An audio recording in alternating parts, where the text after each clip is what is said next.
오늘 사도행전 18장은 사도 바울이 2차 전도 여행 중에 고린도에서 복음을 이제 전해서 고린도 교회가 세워지는 이야기가 오늘 본문에 나옵니다.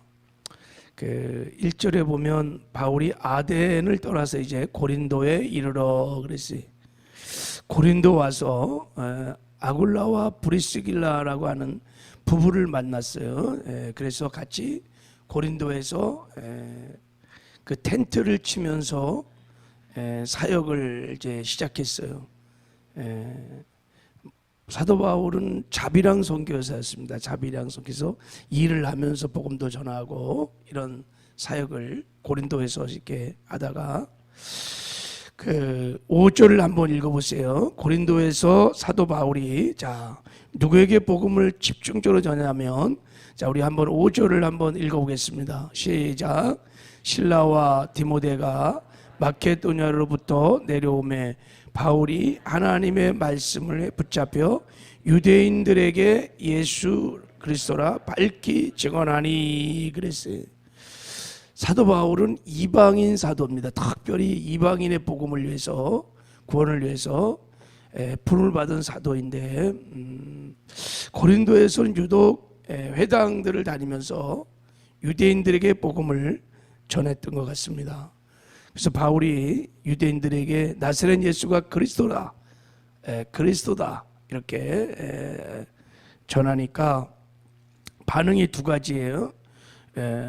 나사렛 예수가 그리스도라고 하는 복음을 듣고 유대인들 중에서 믿고 구원받는 사람도 있었지만 거의 많은 사람들이 비방하고 반대하고 거부하고 아주 강력하게 핍박하는 역사들이 있었어요.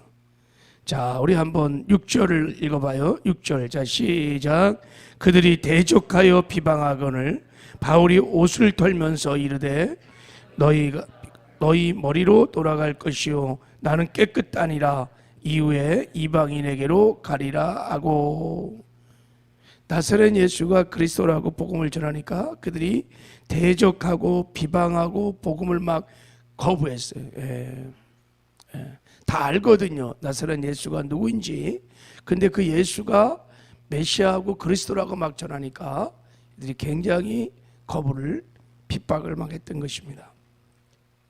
왜 이렇게 유대인들이 복음을 거부했는지 로마서 9장은 다 이스라엘 선민 중에 선민이라고 다 구원받은 자가 아니라고 성경은 말합니다. 그러니까 거부하고 비방한 자들은 다 하나님이 택한 백성이 아니에요. 예정론으로 보면. 그래서 거부를 했을 것이고 또 하나는 그들은 율법을 지켜야 구원을 받는다고 늘 생각했어요. 율법을 지켜야 구원을 받는 행위 구원을 그들은 다 믿고 있었습니다. 그러니까 복음과 맞지 않는 거예요. 그래서 유대인들이 굉장히 완강하게 거부를 했습니다. 그때 사도 바울이 이 복음을 거부하는 유대인들을 향하여 참 충격적인 말을 하죠. 충격적인 말을 해요. 무슨 말을 했어요? 바울이 옷을 털면서 뭐라 그랬어요? 너의 피가 너희 머리로 돌아갈 것이요 나는 깨끗하다 이렇게 말을 했어요. 이 말은 너희들이 하나님 앞에 심판도 앞에 설 텐데 그때 심판을 받을 때 너희가 멸망을 당하는 증거가 우리 것이다 그런 얘기예요. 하나님이 우리를 증거 삼아 너희들을 심판할 것이다. 다 복음을 들었다 이거예요. 우리는 그때 책임이 없다. 우리는 깨끗하다. 여러분 전도라는 것은 구원받는 사람들에게는 구원의 증거가 될 수 있지만 믿지 않는 거부한 자들에게는 심판한 날 주님 앞에 서는 날 우리가 멸망의 증거가 되는 거예요. 분명히 누구를 통해서 복음을 들었지 않았느냐 꼼짝없이 심판을 받게 된다는 거예요. 무서운 말을 지금 하는 거예요. 사도 바울이 털어버렸어요. 먼지를 털어버렸어요. 난 이제 더 이상 책임 없다. 너희들은 반드시 심판을 받게 될 것이고 그때 내가 그 심판의 멸망의 증거가 될 것이다 하고 얘기를 한 겁니다. 예수님도 복음 전할 때 거부하는 자가 있으면 다 먼지를 털어버리라 그랬어요. 그게 다 증거를 남기는 거예요. 자, 그리고 뭐라 그랬냐? 이후에는 어디로 간다고요? 이방인에게로 돌아가리라. 그래서 사도 바울이 고린도를 이제 떠나려고 합니다. 이렇게 비방도 많고 대적도 많고 복음도 안 받아들이고, 그러니까 굉장히 사도 바울이 힘들었던 것 같습니다. 게다가 그 17장에 보면 아덴에서 전도를 했는데, 아덴이 철학의 도시입니다. 거기서 사도 바울이 인간적인 방법으로, 사도 바울도 철학 그러면 뭐 정말 다수에서 깊은 헬락 철학을 다 공부한 사람 아니겠습니까? 그래갖고 인간적인 방법으로 전도를 했어요. 그래서 엄청난 변론이 막 11장에 보면은 변론이 있었어요. 그래서 구원의 역사도 없고 실패를 한 거예요. 전도에 실패를 하다가 고린도 왔는데, 고린도에서도 굉장한 핍박들이 이제 있었던 거죠. 고린도전서를 2장을 읽어보면 사도 바울이 고린도에서 굉장히 약하고 두렵고 심히 떨었다, 이런 고백들을 하는 것을 보게 되면 굉장히 힘들었던 거예요. 그래서 고린도 교회 지역에서 사도 바울이 이제 짐을 다 싼 거예요. 아, 이제 떠나자. 여기는 안 되겠다. 그래갖고 고린도를 다 이제 떠나서 다른 곳으로 이제 이방인들 향해 가려고 하는데, 짐을 싼 그날 밤에 하나님의 음성이 들려온 거예요. 어떤 음성이 들려왔느냐? 자, 우리 한번 9절을 한번 읽어봐요. 9절을. 자, 시작. 밤에 주께서 환상 가운데 바울에게 말씀하시되 두려워하지 말며 침묵하지 말고 말하라, 라는 거 있죠. 두려워하는 바울이 두려워했어요. 두려워하지 말라는 거예요. 그리고 침묵하지 마라. 그리고 말을 하라는 거예요. 복음을 전하라는 것입니다. 복음을 전하라. 고린도를 지금 막 떠나려고 하는데 하나님의 음성이 들려온 거예요. 침묵하지 말고 복음을 전하라는 것입니다. 왜 그러냐? 자, 우리 한번 10절을 읽어보겠습니다. 10절 시작. 내가 너와 함께 있음에 어떤 사람도 너를 대적하여 해롭게 할 자가 없을 것이니 이는 이 성중에 내 백성이 많음이라 하시더라 그랬어요. 왜 두려워하지 말고 네가 이곳에서 침묵하지 말고 복음을 전해야 되느냐? 이유가 두 가지가 있어요. 내가 너와 함께 한다는 거예요. 지금 이곳에 내가 너와 함께하고, 그리고 이곳에 누가 있어요? 이 성중에 내 백성이 많다는 거예요. 이 백성이 누굽니까? 하나님이 영생을 주기로 작정한 사람들입니다. 창세 전부터 하나님께서 예비하신 영혼들을 말하는 거예요. 네 눈에는 보이지 않지만 내가 택한 백성이 이 고린도 지역에 많이 있다는 거예요. 여러분, 전도는 이 초대교회 전도는 하나님이 택한 백성 영생으로 작정한 심령들을 찾는 게 전도예요. 그래서 늘 기도합니다. 기도하면 전도의 문이 열리면, 그 전도의 문이 열리면 거기에 꼭 택한 백성이 있어. 그 택한 백성은 복음을 들어야만 구원을 받게 되어 있습니다. 우리가 믿음은 들음에서 나고 들음은 그리스도의 말씀으로 말미암는 거예요. 구원받는 믿음은 복음을 반드시 들어야 믿음이 생기고, 믿음이 생겨야 주를 이름을 부르면 구원을 받게 되는 것입니다. 그러니까 지금 사도 바울에게 말하는 거예요. 네가 침묵하면 안 된다. 복음을 전해야 한다. 입술을 열어서 복음을 전할 때 내가 택한 백성들이 그 복음을 듣게 될 것이고 그들이 주께로 돌아오게 된다는 것입니다.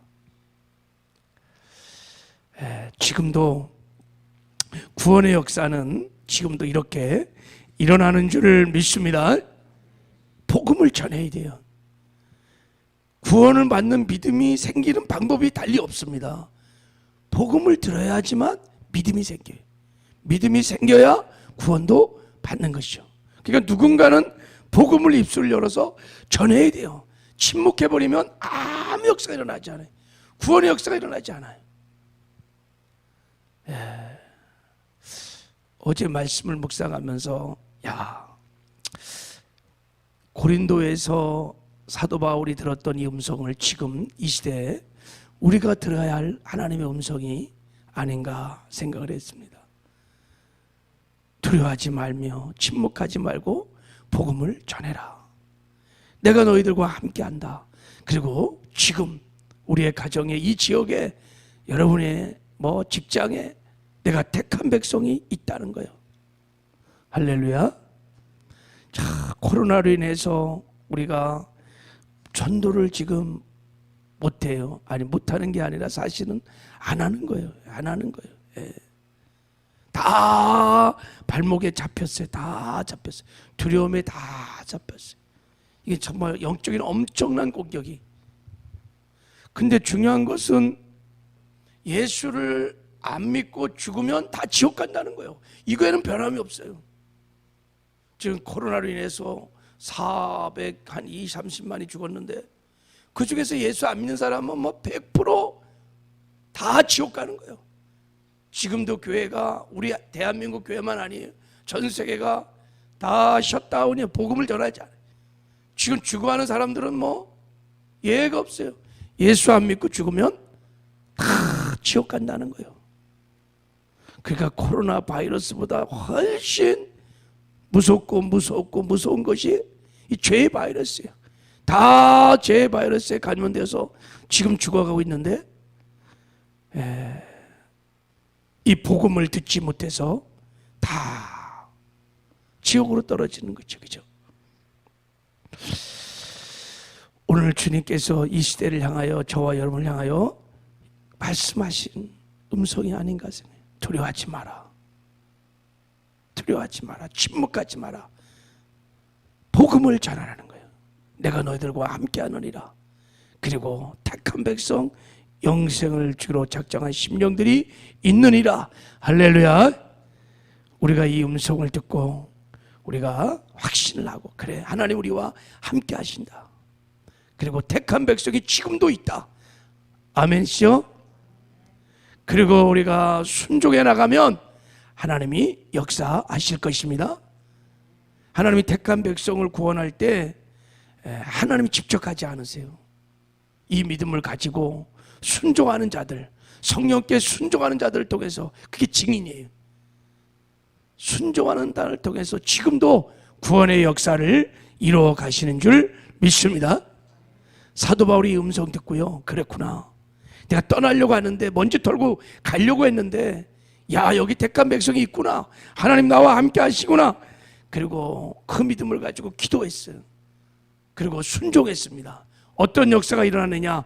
자, 우리 11절 읽고 마치겠어요. 11절 같이 한번 읽겠습니다. 시작. 1년 6개월 머물며 그들 가운데서 하나님의 말씀을 가르치시느니라. 그래서 1년 6개월을 머물면서 복음을 전했어요.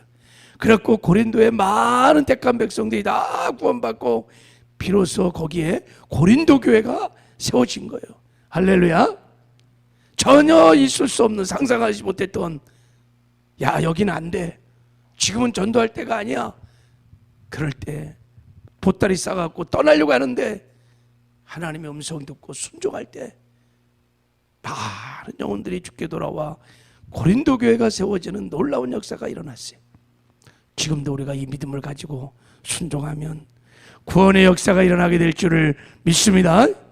고린도 지역에 일어났던 놀라운 구원의 역사가 오늘 이 시대에 우리 가운데도 일어나는 은혜가 저와 여러분을 통해서 있기를 주님의 이름으로 축복합니다. 하나님 아버지 감사합니다. 사도 바울을 통해서 고린도 지역에 일어났던 이 놀라운 구원의 역사가 하나님 지금 우리 가운데도 일어나기를 원합니다. 하나님, 우리도 주의 음성을 사도 바울처럼 들려지는 은혜가 있게 하여 주시옵소서. 두려워하지 마라. 침묵하지 말고 말하라. 내가 너희들과 함께하느니라. 너희와 함께하는 택한 백성, 영생을 작정한 심령이 있느니라. 우리가 이 말씀의 음성을 듣고 순종함으로 아버지 하나님, 택한 백성, 영생을 주러 작정한 심령들이 우리를 통해서 죽기로 돌아오는 구원의 역사들이 일어나게 하여 주시옵소서. 예수님의 이름으로 축복하며 기도했습니다.